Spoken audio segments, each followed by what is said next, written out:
G20 के सफल आयोजन के बाद दुनिया करे भारत का सम्मान तो विपक्ष क्यों है परेशान, यह मेरा आज का सवाल। और उस पर चर्चा करने के लिए आज मेरे साथ चार मेहमान जो हैं जुड़ रहे हैं।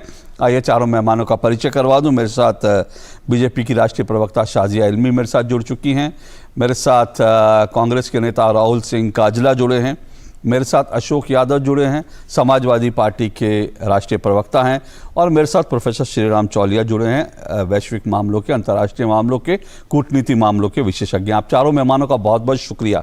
श्रीराम चौलिया, जो कह रहे भाई ये तो रोटेशन से मिला, पहले भी होते रहे थे तो अब हो गया, कौन सा इसमें बहुत बड़ी ऐसी अचीवमेंट हो गई कि भारत बहुत इसको सेलिब्रेट करे?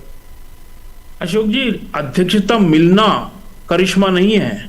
अध्यक्षता मिलने के बाद सकुशल उसे निभाना और विश्व की जो अपेक्षाएं हैं उस पर खरा उतरना, वो करिश्मा है और वो हमने करके दिखाए। मेरे पास बहुत लंबी सूची हमारी G20 की उपलब्धियों की अशोक जी, दर्शकों के लिए मैं थोड़े से सुनाना चाहूंगा। सबसे पहले आम सहमति जो आपने बताया बिल्कुल सही है। ये जितने भी अटकलबाजी हो रही थी कि शायद भारत स्ट्रगल करेगा, शायद भारत की अध्यक्षता के अंतर्गत पहली बार ऐसा होगा कि कोई डिक्लेरेशन ही, कोई साझा घोषणा पत्र ही नहीं जारी होगा, उसे हमने पूरी तरह से खारिज किया अपनी सूझबूझ और एक परिपक्व जो कहते हैं कूटनीति के साथ।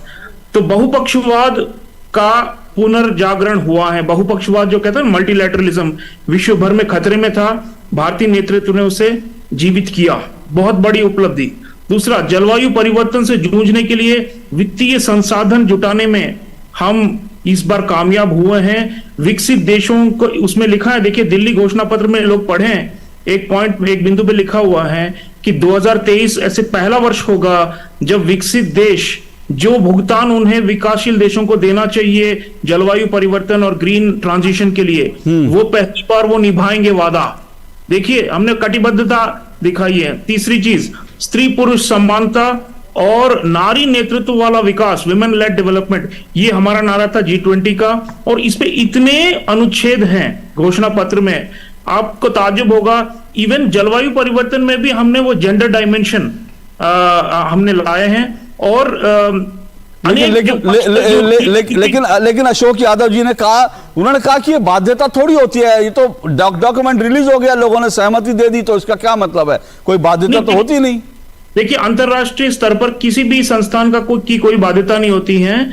इसमें नॉर्म्स जो हम कहते हैं कि ये जो साझा मूल्य और साझा एक जो हमारी कमिटमेंट जो हम कहते हैं उन पर अमल होती है। बल्कि रिसर्चर्स ने दिखाया है कि लगभग 75% G20 की जो कमिटमेंट्स होती है वो सभी देश निभाती हैं, क्योंकि इज्जत का सवाल है। आगे बढ़ूं मैं दो तीन चीजें और बताऊं क्या क्या हासिल हुआ दिल्ली में। आर्टिफिशियल इंटेलिजेंस और क्रिप्टो करेंसी, ये जो नई चीजें हैं इंटरनेट के माध्यम से, इन सब पर लगाम और अधिनियम, ये पहली बार इन सब चीजों पर लगाम है, वरना ये बेकाबू होते जा रहे थे। पांचवी चीज, विकासशील देशों के लिए खास प्रावधान। आप पूरा टेक्स्ट पढ़ेंगे, प्रथम अनुच्छेद से लेकर आखिर तक, लगभग प्रत्येक प्रावधान में ये विकासशील देशों के लिए और कम विकसित देशों के लिए बहुत सारी रियायतें प्रदान की गई है। ये हमने लड़कर लिया है। जो अमीर देश थे वो तैयार नहीं थे, लेकिन हमने अपनी शक्ति, अपनी जो सामरिक साझेदारियां हैं अमीर देशों के साथ, जो विकसित देशों के साथ, उन सबको हमने हार्नेस किया और तभी ये हासिल हो पाया। अंतरराष्ट्रीय संस्थानों में सुधारों पर भी बहुत सारे नए विचार प्रकट किए गए और G20 के माध्यम से उजागर किए गए।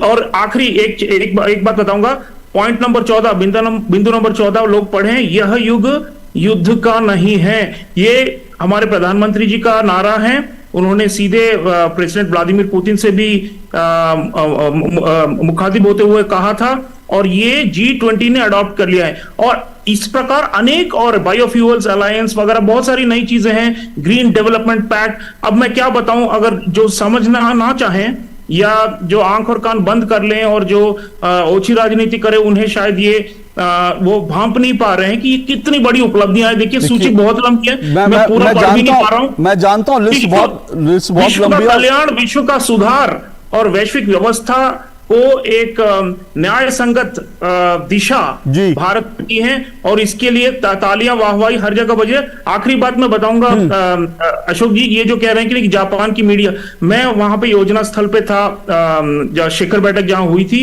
आप भी थे। मैं 3 जापानी मीडिया इंस्टीट्यूशन से वहां पे मिला था, उन्होंने मुझसे साक्षात्कार भी लिए थे।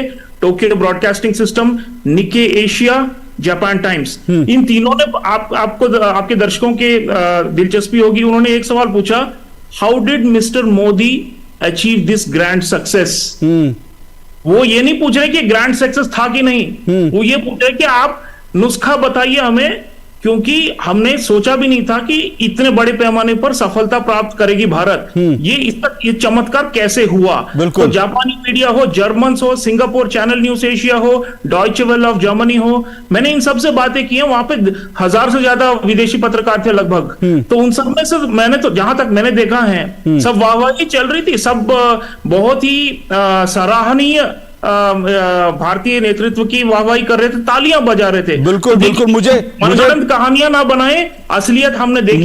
मुझे अच्छी तरह से याद है, ब्राजील के व्यक्ति जो ब्राजील से जो टीम आई थी, वो लोग ये कह रहे थे कि इंडिया ने ऐसा बार सेट कर दिया है, अब हमें डर लग रहा है कि जब अगले साल रियो डी जेनेरो में होगा तो ब्राजील भारत के स्टैंडर्ड को मैच कर पाएगा या नहीं कर पाएगा। ये ब्राजील के लोग कह रहे थे, ऊंचाई तक लेके गए हैं। ये एक नई ऊंचाई है। ये डॉक्टर श्रीराम चौलिया भाई, ये तो राष्ट्रपति को करना चाहिए था, राष्ट्रपति को करना चाहिए था। G20 प्रधानमंत्री कर रहे हैं, बताइए सर, समझा दीजिए आप।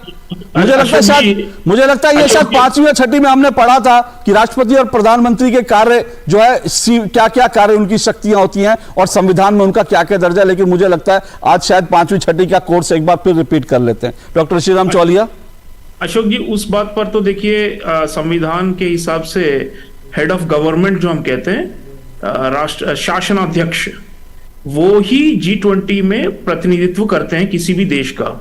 अब कुछ देशों के राष्ट्रपति आए, वहां पे राष्ट्रपति प्रेसिडेंशियल सिस्टम जो कहते हैं, राष्ट्रपति प्रणाली, वो लागू है। जैसे जो बाइडेन है, जो बाइडेन और द्रौपदी मुर्मू बिल्कुल ही अलग पायदानों पर हैं, क्योंकि हमारे सिस्टम में राष्ट्राध्यक्ष अलग होते हैं, प्रधानमंत्री होते हैं और शासनाध्यक्ष।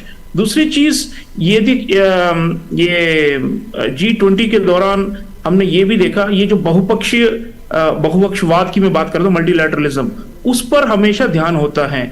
जो चीन से टकरार और चीन को मुंह तोड़ जवाब वाली बातें कर रहे हैं, वो G20 मंच नहीं है ये सब चीजों को आगे लाने के लिए।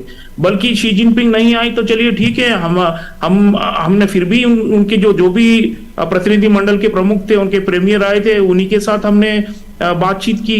तो चीन के साथ परस्पर अनबन, इस तरह की विषयों को अगर हम G20 में लाते तो ये पूरी तरह बिखर जाता। पूरा जो बहुपक्षवाद का जो हमारा, जो विश्व कल्याण का जो हमारा लक्ष्य था, वो कहीं भटक जाते हम। इसलिए पाकिस्तान, चीन, इस तरह की विषयों और दिल्ली डिक्लेरेशन में, डॉक्टर श्रीराम चौलिया, दिल्ली डिक्लेरेशन में यह भी साफ लिखा गया कि यह भू राजनीतिक मसलों को सुलझाने का मंच नहीं है। ये भी बात आई है। लेकिन फिर भी घोषणा पत्र में अगर गौर से पढ़ें तो एक तरह से चीन और पाकिस्तान की भी निंदा हुई। एग्जैक्टली। टेरिटोरियल एक्सपेंशन, बिल्कुल, मिलिट्री एग्रेशन, और इन सब चीजों की आलोचना हुई है, जिसका मतलब है कि चीन, क्योंकि सबसे ज्यादा तो वही कर रहा है। और दूसरा आतंकवाद की बात है, जो पनपते हैं, उनकी भी आलोचना हुई है। तो एक तरह से देखिए, जो ये कह रहे हैं कि नहीं था, वो भी था, लेकिन वो हद से ज्यादा नहीं होना चाहिए, क्योंकि ये बहुपक्षवाद है। ये अगर बायलैटरल जो हम कहते हैं ना, द्विपक्षीय अगर होता तो अलग बात है, जहां पर स्ट्रेटेजिक पार्टनरशिप, जैसे बाइडेन और मोदी जी मिलकर वो देखिए वार कर सकते हैं चीन पर, वो एक मोर्चा बना सकते हैं चीन पर, और हो भी रहा है वो on the sidelines of G20। लेकिन G20 के अंदर इन मामलों को खींच लाने से पूरा ये जो बहुपक्षवाद का जो हमारा जो योजना है और जो हमारे ऊपर उत्तरदायित्व है वो सब बेकार में जाता, और इसीलिए हमने समझबूझ दिखाई और उनको दरकिनार ही रखा। बहुत शुक्रिया आपका आज की डिबेट में शामिल होने के लिए। दो टूक में आज बस इतना ही। आपसे फिर मुलाकात होगी कल। फिलहाल इजाजत दीजिए।